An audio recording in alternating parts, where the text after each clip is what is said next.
Assalamualaikum warahmatullahi wabarakatuh. Selamat datang di channel EDH Story. Cerita kali ini terinspirasi dari kisah nyata. Namun, untuk menjaga privasi semua pihak, nama tempat dan karakter telah kami ubah. Jika terdapat kesamaan dengan kejadian atau tokoh tertentu, hal tersebut hanyalah kebetulan semata. Pastikan Anda menonton cerita ini sampai selesai agar tidak terjadi kesalahpahaman. Sebelum cerita dimulai, saya mohon keikhlasan Anda untuk memberikan like dan subscribe pada channel ini. Semoga Anda selalu diberi kesehatan, kebahagiaan, dan kelancaran rezeki. Mari kita mulai kisahnya. Joko Widodo, atau yang kini lebih akrab disapa Pak Jokowi, menikmati masa pensiunnya dengan sederhana di sebuah rumah kayu di Solo. Setiap pagi, ia menghabiskan waktu menyeduh kopi dan bercengkrama dengan cucu-cucunya. Politik sudah ia tinggalkan, pikirnya. Negara ini sudah memiliki pemimpin baru, dan ia hanya ingin menjadi rakyat biasa. Namun, hidup sederhana tidak menghalangi orang-orang untuk tetap datang kepadanya, bercerita tentang kesulitan yang mereka alami. Suatu hari, seorang mantan relawan datang dengan wajah muram.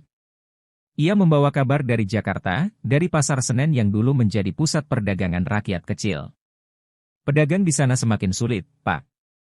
Ada yang menaikkan uang sewa seenaknya, katanya kalau tidak bayar, siap-siap digusur, kata pria itu. Jokowi mendengarkan dengan saksama, alisnya mengernyit. Baginya, pasar adalah jantung ekonomi rakyat, tempat di mana usaha kecil tumbuh. Jika mereka tertindas, maka ada sesuatu yang salah. Malam itu, Jokowi duduk sendirian di beranda rumahnya. Ia menatap langit Solo yang cerah, tetapi pikirannya melayang ke Jakarta. Ia sudah tak berkuasa lagi, tak punya wewenang untuk bertindak, tetapi hatinya masih terpanggil. Haruskah ia kembali, meski hanya sekadar memastikan rakyat kecil tidak dipermainkan oleh segelintir orang? Pasar Senen yang dahulu ramai dengan tawa dan transaksi kini dipenuhi dengan wajah-wajah cemas. Pedagang kecil mengeluhkan uang sewa yang tiba-tiba naik 2 kali lipat, bahkan 3 kali lipat bagi yang tempatnya strategis. Orang-orang berbadan tegap berkeliling, menagih uang dengan tatapan penuh ancaman. Mereka bukan petugas resmi, tetapi semua orang tahu siapa yang mereka wakili, Hercules. Hercules, pria yang dulu dikenal sebagai penguasa dunia hitam, kembali berkuasa di Pasar Senen. Ia dan anak buahnya menguasai kios-kios, menentukan harga sesuka hati, dan tidak segan-segan menggusur pedagang yang membangkang. Para pedagang kecil yang mencoba protes justru diintimidasi. Beberapa sudah menyerah, memilih menutup kios dan mencari nafkah di tempat lain. Siti, seorang ibu yang menjual kain batik turun-temurun, menangis di depan lapaknya yang hampir kosong. Saya tak tahu harus kemana lagi. Jika tidak membayar, saya diusir. Tapi kalau membayar, saya tak punya cukup modal untuk dagangan, keluhnya. Orang-orang di pasar hanya bisa menggeleng, sementara para preman tertawa, merayakan kekuasaan yang semakin mereka genggam. Jokowi akhirnya memutuskan untuk bertindak. Ia tidak bisa tinggal diam saat rakyat kecil ditindas. Dengan bantuan beberapa kenalan lamanya, ia mengatur pertemuan di sebuah rumah makan sederhana di pinggiran Jakarta. Malam itu, ia duduk dengan beberapa orang kepercayaannya, mantan staf kepresidenan, jurnalis investigasi, dan seorang perwira polisi yang masih setia pada keadilan. Saya butuh informasi. Seberapa dalam Hercules menguasai Pasar Senen? Siapa yang membekingnya? Tanya Jokowi dengan suara tenang, tetapi tegas. Seorang jurnalis menyodorkan tumpukan berkas. Kami menemukan bukti bahwa ada keterlibatan pejabat dalam permainan ini. Hercules tidak bekerja sendiri, katanya. Jokowi membaca laporan itu dengan serius. Ia tahu bahwa melawan preman seperti Hercules bukan hanya soal kekuatan fisik, tetapi juga soal siapa yang berdiri di belakangnya. Jika benar ada pejabat yang membantunya, maka masalah ini lebih besar dari sekadar perebutan kios di pasar. Ini adalah pertarungan antara keadilan dan kekuasaan gelap. Jokowi tidak bisa bergerak sendirian. Ia membutuhkan orang-orang di pemerintahan yang masih menghormatinya, mereka yang memiliki akses dan keberanian untuk melawan praktik kotor ini. Ia mengatur pertemuan dengan seorang menteri lama yang dulu pernah bekerja di kabinetnya. Kami tahu ini terjadi, Pak. Tapi sulit bergerak tanpa dukungan politik yang kuat, kata menteri itu dengan nada hati-hati. Banyak pihak yang diuntungkan dengan keberadaan Hercules. Jokowi mengangguk, ia tahu permainan ini tidak mudah. Namun, ia juga tahu bahwa membiarkan ketidakadilan berlanjut hanya akan membuat rakyat semakin menderita. Dulu, kita memerangi korupsi dan mafia tanah. Sekarang, apakah kita akan membiarkan preman menguasai pasar rakyat? Tanya Jokowi. Menteri itu terdiam sejenak, lalu menarik napas panjang. Saya akan lihat apa yang bisa saya lakukan. Tapi ini harus dilakukan dengan hati-hati. Jokowi tersenyum tipis. Ia tahu bahwa langkah pertama sudah diambil. Semakin dalam Jokowi menyelidiki, semakin jelas bahwa Hercules bukanlah sekadar preman pasar biasa. Ia memiliki hubungan dengan beberapa pejabat tinggi yang diam-diam membiarkannya berkuasa. Dengan kata lain, mereka berbagi keuntungan dari uang sewa yang diperas dari para pedagang. Salah satu laporan menyebutkan adanya aliran dana dari kelompok Hercules ke rekening pribadi seorang pejabat daerah. Ini bukan sekadar permainan preman, tetapi juga korupsi yang melibatkan pihak berwenang. Jokowi menghela napas. Ia pernah berhadapan dengan kasus-kasus serupa saat masih menjabat, tetapi kali ini ia tidak memiliki kekuasaan formal. Namun, ada satu hal yang masih dimilikinya, kepercayaan rakyat. Jika ia bisa membuka kasus ini ke publik, menggugah kesadaran masyarakat, maka mungkin ia bisa membuat perubahan sekali lagi. Tidak sebagai presiden, tetapi sebagai seseorang yang masih peduli pada rakyat kecil. Dengan tekad bulat, Jokowi bersiap mengambil langkah berikutnya. Jokowi sadar bahwa perjuangan ini tidak bisa ia lakukan sendiri. Ia membutuhkan orang-orang yang mengerti medan pertempuran ini, mereka yang pernah menghadapi mafia dan korupsi di level tinggi. Malam itu, di sebuah rumah aman di Jakarta, ia mengumpulkan sekutu-sekutu lamanya. Hadir di sana seorang mantan jenderal yang masih memiliki pengaruh di militer, seorang perwira polisi yang dikenal bersih, serta beberapa aktivis sosial yang selama ini memperjuangkan hak-hak rakyat kecil. Kita menghadapi dua musuh di sini, ujar Jokowi sambil menatap wajah-wajah yang duduk di sekeliling meja. Preman di lapangan dan pejabat yang membekingi mereka. Kita tidak bisa menyerang langsung, tapi kita bisa melemahkan mereka dari dalam. Mantan jenderal mengangguk pelan. Saya masih punya beberapa orang di dalam kepolisian dan intelijen yang bisa kita andalkan. Tapi kita harus hati-hati. Jika mereka tahu kita bergerak, mereka akan melawan habis-habisan. Para aktivis sosial berjanji untuk mulai menggalang dukungan dari masyarakat.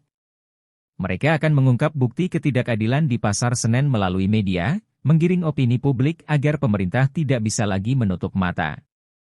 Sementara itu, perwira polisi akan mulai menyusun strategi untuk menekan oknum pejabat yang terlibat. Perlahan tapi pasti, pasukan perlawanan mulai terbentuk. Di Pasar Senen, para pedagang yang selama ini ketakutan mulai menemukan harapan baru. Siti, yang semula hampir menyerah, kini berdiri di barisan terdepan. Bersama Jokowi dan para aktivis, ia mulai mengorganisir pedagang lain untuk bersatu melawan pemerasan. Mereka membentuk kelompok-kelompok kecil yang bertugas mengawasi pergerakan preman, mencatat segala transaksi ilegal, dan mengumpulkan bukti-bukti pemerasan. Jika kita terus diam, mereka akan terus menindas, kata Siti dalam sebuah pertemuan rahasia di dalam gudang pasar. Tapi jika kita bersatu, mereka akan berpikir dua kali sebelum bertindak. Para pedagang mulai berani berbicara, saling menyemangati, dan menyusun strategi. Beberapa di antaranya bahkan rela menyisihkan sebagian penghasilan mereka untuk membantu mereka yang paling terdampak. Jokowi tersenyum melihat semangat itu. Ia tahu bahwa perjuangan ini tidak akan mudah, tapi ia juga tahu bahwa kekuatan rakyat adalah senjata yang paling ampuh. Jika mereka tetap teguh dan tidak takut, maka kekuasaan Hercules akan mulai goyah. Untuk memenangkan perang ini, Jokowi dan timnya harus mengetahui kelemahan musuh. Seorang mantan intelijen yang kini bekerja dengan mereka mengusulkan sebuah rencana berbahaya, menyusup ke dalam jaringan Hercules. Kita butuh seseorang di dalam, katanya. Seseorang yang bisa mendapatkan informasi tanpa dicurigai. Setelah berdiskusi panjang, mereka menemukan orang yang tepat, Rudy, seorang mantan anak buah Hercules yang sudah lama meninggalkan dunia hitam. Dengan identitas barunya, ia menyamar sebagai pedagang baru di Pasar Senen, berharap bisa kembali masuk ke lingkaran dalam kelompok Hercules. Minggu pertama penuh dengan ketegangan. Rudy harus membuktikan dirinya kepada anak buah Hercules, menunjukkan bahwa ia bukan pengkhianat. Perlahan, ia mulai diterima kembali. Dari sana, ia mendengar banyak rahasia, termasuk informasi tentang lokasi gudang tempat uang hasil pemerasan disimpan. Informasi ini menjadi kunci bagi Jokowi dan timnya untuk mulai menyerang balik. Dengan informasi dari Rudi, Jokowi dan timnya menyusun rencana untuk memberikan pukulan pertama. Mereka memilih sebuah toko yang dikuasai preman sebagai target. Toko ini bukan hanya tempat pemerasan terjadi, tetapi juga titik distribusi uang ilegal. Jika mereka bisa mengganggu operasi di sana, mereka bisa mengguncang kepercayaan para preman terhadap pemimpin mereka. Malam itu, beberapa orang dari kelompok Jokowi menyelinap ke dalam toko. Mereka tidak menggunakan kekerasan, hanya strategi cerdik. Mereka mengunci toko dari luar, menyebarkan selebaran yang berisi bukti pemerasan, dan meninggalkan pesan besar di tembok, rakyat akan melawan.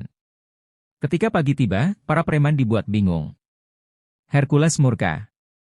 Ia tahu ada seseorang yang berani melawan, tetapi tidak tahu siapa. Ia memerintahkan anak buahnya untuk menggandakan penjagaan dan mencari dalang di balik serangan ini. Sementara itu, di sisi lain pasar, para pedagang mulai melihat secercah harapan. Untuk pertama kalinya dalam waktu yang lama, mereka merasakan bahwa mereka tidak lagi sendirian. Jokowi tahu bahwa perlawanan ini tidak bisa berlangsung lama tanpa tindakan yang lebih besar. Ia tidak ingin perang terbuka, tetapi ia juga tidak bisa membiarkan rakyat terus diperas. Dengan bantuan seorang jurnalis senior, ia mengirimkan pesan langsung kepada Hercules. Pesan itu dikirim dalam bentuk surat yang dititipkan melalui seorang perantara. Isinya singkat, tetapi penuh makna. Hercules, saya tahu permainanmu. Saya juga tahu siapa yang berdiri di belakangmu. Hentikan pemerasan ini, atau saya pastikan semua kebusukanmu terbongkar. Ini bukan ancaman, ini janji. Joko Widodo. Hercules membaca surat itu dengan ekspresi tegang. Ia tahu bahwa Jokowi bukan orang sembarangan. Jika ia benar-benar memiliki bukti yang bisa mengguncang jaringan korupsi ini, maka situasi bisa berbalik. Namun, ia bukan orang yang mudah diancam. Ia tersenyum tipis, meremas surat itu, lalu berkata kepada anak buahnya, jika dia mau perang, kita berikan perang. Di sisi lain, Jokowi menatap layar televisi yang menyiarkan berita tentang gejolak di Pasar Senen. Ia tahu bahwa pertarungan ini baru saja dimulai. Tapi ia tidak akan mundur. Demi rakyat kecil, ia akan terus berjuang. Ultimatum dari Jokowi membuat Hercules semakin panas. Ia merasa dihina, seorang mantan presiden mencoba mencampuri urusannya di Pasar Senen. Ia tak mau terlihat lemah di depan anak buahnya. Maka, tanpa banyak bicara, ia mengirim pesan balasan dengan cara yang paling brutal, kekerasan. Malam itu, sekelompok preman menyerang beberapa pedagang yang dianggap sebagai bagian dari perlawanan Jokowi. Mereka merusak kios, membakar beberapa lapak, dan bahkan memukuli para pedagang yang mencoba melawan. Siti, yang menjadi salah satu pemimpin pasukan pasar, terluka parah. Ia dilarikan ke rumah sakit dengan kondisi kritis. Kabar ini cepat menyebar. Jokowi duduk diam di rumah aman, mendengar laporan dengan wajah tegang. Ia tahu balasan seperti ini akan datang, tetapi melihat rakyat yang ia bela terluka membuat hatinya semakin panas. Ia menghela napas panjang, lalu berkata dengan tenang, kalau dia memilih jalan kekerasan, kita harus lebih cerdas. Kita tidak bisa kalah. Serangan brutal terhadap para pedagang memicu kemarahan besar. Para pedagang yang sebelumnya ragu, kini semakin berani melawan. Dengan koordinasi dari orang-orang Jokowi, mereka mulai menyiapkan pertahanan di pasar. Mereka tidak membawa senjata tajam, tetapi mereka siap bertarung dengan keberanian dan strategi. Suatu siang, ketika para preman kembali datang untuk menagih uang sewa dengan paksa, mereka mendapati bahwa para pedagang sudah siap. Jalanan di Pasar Senen tiba-tiba berubah menjadi medan bentrokan. Para pedagang melemparkan barang-barang dagangan mereka, membalikkan meja dan gerobak untuk menghalangi pergerakan preman. Seorang pemuda bahkan berani menghadapi salah satu anak buah Hercules dengan tangan kosong. Bentrokan berlangsung sengit. Polisi yang seharusnya menengahi justru diam, diduga karena adanya keterlibatan pejabat yang membekini Hercules. Namun, semakin lama pertarungan berlangsung, semakin banyak warga sekitar yang bergabung membantu para pedagang. Preman yang biasanya menindas tanpa perlawanan kini mulai kewalahan. Mereka tidak menyangka bahwa rakyat kecil bisa melawan sekuat ini. Di tengah kekacauan ini, Jokowi meminta timnya untuk menggali lebih dalam tentang Hercules. Ia ingin tahu, bagaimana seorang preman bisa begitu berkuasa di Jakarta dan bahkan memiliki hubungan dengan pejabat tinggi. Dari laporan yang dikumpulkan oleh seorang jurnalis investigasi, masa lalu Hercules mulai terungkap. Ia bukan sekadar preman biasa, ia dulunya adalah bagian dari kelompok paramiliter yang digunakan oleh rezim lama untuk mengendalikan rakyat melalui kekerasan. Setelah reformasi, ia tidak kehilangan kekuatannya. Sebaliknya, ia justru mengembangkan jaringan dengan oknum militer dan polisi yang masih setia padanya. Selain itu, Hercules memiliki hubungan dengan bisnis-bisnis ilegal yang mengalirkan uang ke berbagai pihak. Perjudian, narkoba, hingga penyelundupan barang dari luar negeri, semuanya berada di bawah kendalinya. Inilah yang membuatnya sulit disentuh. Ia bukan hanya penguasa pasar Senen, tetapi juga bagian dari sistem yang lebih besar dan lebih berbahaya. Setelah mengetahui di mana pusat bisnis ilegal Hercules berada, Jokowi dan timnya mulai menyusun strategi. Mereka tahu bahwa menyerang langsung bukan pilihan, tetapi jika mereka bisa mengekspos bisnis gelap ini ke publik, maka dukungan untuk Hercules akan runtuh. Gudang utama Hercules terletak di sebuah kawasan industri yang jarang tersentuh hukum. Di sanalah uang hasil pemerasan, barang selundupan, dan transaksi ilegal lainnya berlangsung. Dengan bantuan mantan perwira polisi, tim Jokowi berhasil menyusup ke dalam gudang. Mereka merekam semua aktivitas di dalamnya, truk-truk besar yang keluar masuk tanpa izin, tumpukan uang tunai dalam koper, serta pertemuan rahasia antara Hercules dan beberapa pejabat. Malam itu, Jokowi mendapat laporan bahwa semua bukti sudah cukup untuk mengguncang sistem. "Besok, kita buat Jakarta tahu siapa sebenarnya Hercules," kata seorang jurnalis yang siap menerbitkan berita besar ini. Jokowi hanya mengangguk, tetapi ia tahu bahwa Hercules tidak akan tinggal diam. Seiring dengan terungkapnya bisnis gelap Hercules, tekanan mulai datang dari berbagai arah. Para pejabat yang selama ini membekingi Hercules mulai merasa terancam. Mereka tak mau nama mereka terseret dalam skandal ini. Diam-diam, beberapa di antara mereka mulai menjauh, meninggalkan Hercules sendirian. Lebih buruk lagi, di dalam kelompok Hercules sendiri mulai terjadi perpecahan. Beberapa anak buahnya merasa bahwa perang ini sudah tidak menguntungkan. Mereka kehilangan banyak uang karena operasi mereka terganggu, dan sebagian dari mereka takut akan adanya tindakan hukum. Seorang letnan kepercayaan Hercules bahkan diam-diam menemui orang-orang Jokowi dan menawarkan informasi penting. "Kami bisa membantu menjatuhkan dia," kata pria itu. "Tapi kami butuh jaminan bahwa kami tidak akan ikut dihancurkan." Jokowi tahu bahwa ini adalah peluang emas. Dengan adanya pengkhianatan di dalam tubuh Hercules, pertahanannya semakin rapuh. Ia tersenyum tipis dan berkata, "Baik. Tapi setelah ini, Jakarta harus bebas dari premanisme."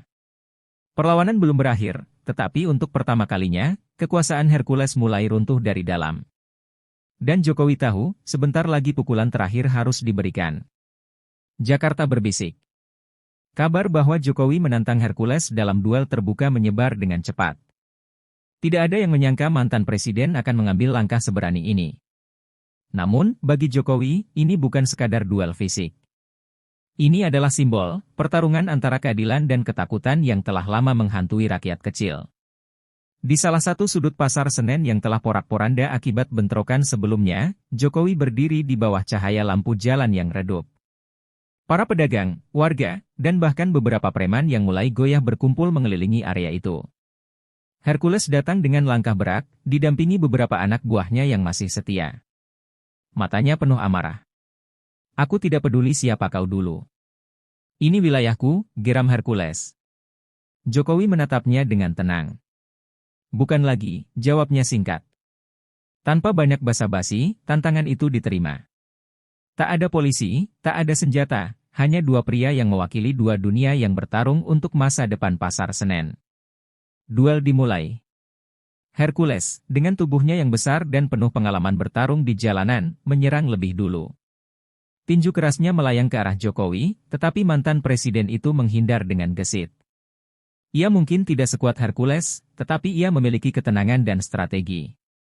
Pertarungan berlangsung sengit. Jokowi menggunakan ketangkasan dan pukulan terukur untuk melawan serangan brutal Hercules. Setiap kali Hercules mencoba menjatuhkannya, Jokowi bangkit lagi. Darah menetes dari sudut bibirnya, tetapi ia tidak menyerah. Sementara itu, para pedagang dan warga yang menonton semakin bersemangat. Pada akhirnya, kelelahan mulai terlihat di wajah Hercules. Napasnya berat, dan ia menyadari sesuatu yang tidak pernah ia alami sebelumnya, takut. Jokowi melihat celah itu dan dengan satu gerakan cepat, ia mengunci tangan Hercules, menjatuhkannya ke tanah. Pasar Senen hening sesaat, sebelum tiba-tiba terdengar sorak-sorai rakyat. Hercules, sang legenda preman, kini terbaring kalah di tengah lapangan pasar yang dulu ia kuasai. Hercules berlutut, tangannya mencengkeram tanah berdebu Pasar Senen. Matanya masih menyala, tetapi tubuhnya tak lagi bisa bertarung.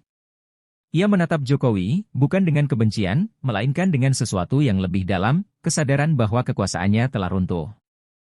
Para pedagang yang selama ini hidup dalam ketakutan kini berdiri lebih tegak. Beberapa di antara mereka bahkan berani maju, menatap Hercules tanpa rasa gentar. "Ini bukan lagi tempatmu," kata Siti, yang kini sudah pulih dari luka-lukanya. Hercules menatapnya sebentar, lalu menunduk. Namun, apakah ini benar-benar akhir? Di sudut pasar, seseorang memegang telepon, berbicara dengan suara pelan. "Dia kalah. Kita harus ambil langkah selanjutnya." Dalam kegelapan, bayangan baru mulai bergerak. Kekalahan Hercules mungkin hanyalah awal dari sesuatu yang lebih besar. Setelah kemenangan di Pasar Senen, Jokowi dan timnya merasa bahwa mereka akhirnya berhasil merebut kembali hak rakyat. Namun, kegembiraan itu tidak berlangsung lama. Sebuah serangan mendadak terjadi di salah satu posko perlawanan mereka. Berkas-berkas penting hilang, beberapa saksi utama menghilang, dan salah satu orang kepercayaan Jokowi ditemukan terbunuh. Jokowi tahu ini bukan ulah Hercules, ini adalah pengkhianatan dari dalam. Seseorang di pihak mereka telah membocorkan rencana kepada musuh. Tapi siapa? Kecurigaan mulai muncul di antara timnya. Mantan perwira polisi? Jurnalis yang membantu mereka? Atau seseorang yang lebih dekat? Malam itu, Jokowi duduk di ruangannya, mencoba mengingat setiap langkah yang telah mereka ambil. Lalu, sebuah nama muncul di pikirannya. Seseorang yang selama ini diam, tetapi selalu tahu banyak. Jika kecurigaannya benar, maka mereka masih dalam bahaya besar. Ketika situasi semakin kacau, akhirnya pemerintah pusat tidak bisa lagi berdiam diri. Dengan alasan ketertiban umum, militer dikerahkan ke Pasar Senen. Truk-truk besar memasuki area pasar, membawa pasukan bersenjata lengkap. Namun, pertanyaannya adalah, mereka datang untuk siapa? Apakah untuk menangkap Hercules dan menyelamatkan rakyat? Atau justru untuk menutup mulut Jokowi dan timnya yang sudah terlalu jauh menggali kebenaran? Jokowi berdiri di tengah pasar, menatap kendaraan-kendaraan militer yang berhenti di hadapannya. Seorang perwira tinggi turun, menatapnya dengan ekspresi sulit dibaca. "Pak Jokowi," katanya dengan nada datar. "Kami akan mengambil alih situasi ini." Jokowi menghela napas. Ia tahu pertarungan ini belum benar-benar berakhir. Premanisme mungkin telah jatuh, tetapi permainan kekuasaan baru saja dimulai. Dengan tumbangnya Hercules dan intervensi militer yang tidak serta-merta menghancurkan perlawanan rakyat, para pedagang Pasar Senen mulai merebut kembali hak mereka. Mereka tidak lagi harus membayar upeti kepada preman, tidak ada lagi ancaman atau pemerasan. Suasana pasar yang dulu penuh ketakutan kini dipenuhi dengan semangat baru. Jokowi tetap di tengah-tengah mereka, membantu membentuk sistem baru. Ia mengajak akademisi, aktivis, dan pemerintah daerah untuk menciptakan mekanisme yang melindungi pedagang kecil. "Pasar ini milik rakyat, bukan milik segelintir orang yang kuat," katanya dalam sebuah pertemuan dengan pedagang. Namun, kemenangan ini bukan berarti akhir dari segalanya. Para pedagang sadar bahwa mereka harus tetap bersatu agar kejadian serupa tidak terulang. Mereka membentuk koperasi bersama, memastikan bahwa tidak ada lagi pihak yang bisa mendikte harga atau sewa seenaknya. Perlahan, ekonomi kecil yang pernah nyaris mati mulai bangkit kembali. Saat Jakarta mulai tenang, muncul desas-desus yang mengganggu ketenangan itu. Beberapa orang mengaku melihat Hercules di luar kota, meskipun banyak yang percaya bahwa ia telah jatuh tanpa bisa bangkit lagi. Apakah ia masih hidup? Atau hanya bayangan masa lalu yang digunakan untuk menakut-nakuti rakyat? Jokowi tidak mudah terpengaruh oleh rumor. Namun, ia tidak bisa mengabaikan kemungkinan bahwa kekuatan lama masih mengintai. Beberapa anak buah Hercules yang melarikan diri belum tertangkap, dan ada kemungkinan mereka merencanakan sesuatu. Kemudian, sebuah pesan anonim sampai ke tangan Jokowi, "Musuhmu belum mati. Hati-hati." Pesan itu tidak memiliki pengirim, tetapi cukup untuk membuat Jokowi waspada. Ia tahu bahwa pertempuran sejati bukan hanya di lapangan, tetapi juga dalam bayang-bayang kekuasaan. Meskipun tidak lagi menjabat sebagai presiden, pengaruh Jokowi tetap terasa. Ia bukan lagi orang yang memiliki kekuasaan formal, tetapi kehadirannya masih bisa mengubah keadaan. Banyak orang di pemerintahan, baik yang mendukungnya maupun yang menentangnya, masih melihatnya sebagai ancaman. Ia mulai dikenal sebagai tokoh politik bayangan, seseorang yang meskipun tidak berkuasa secara resmi, tetap memiliki jaringan dan strategi yang bisa mengguncang status quo. Beberapa pihak mulai mendekatinya, meminta nasihat atau bahkan menawarkan posisi dalam sistem pemerintahan. Namun, Jokowi tetap setia pada misinya. Ia tidak tertarik untuk kembali berpolitik secara formal, tetapi ia juga tidak akan membiarkan rakyat kembali ditindas. Jika harus menjadi suara dari luar sistem, ia siap melakukannya. Setelah bertahun-tahun menjadi simbol ketidakadilan dan pemerasan, Pasar Senen kini berubah.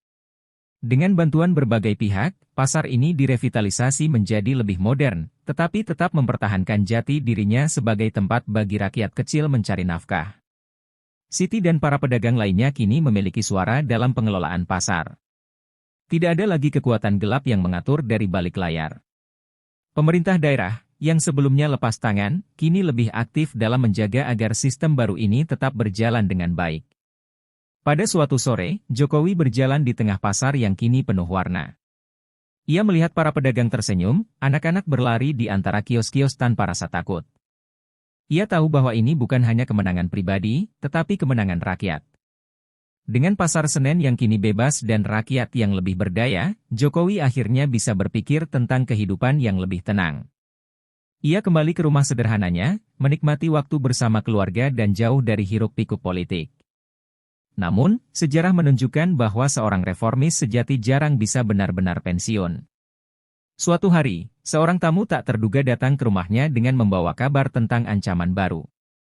Jokowi hanya tersenyum, menyesap teh hangatnya, lalu berkata, perjuangan memang tak pernah benar-benar selesai.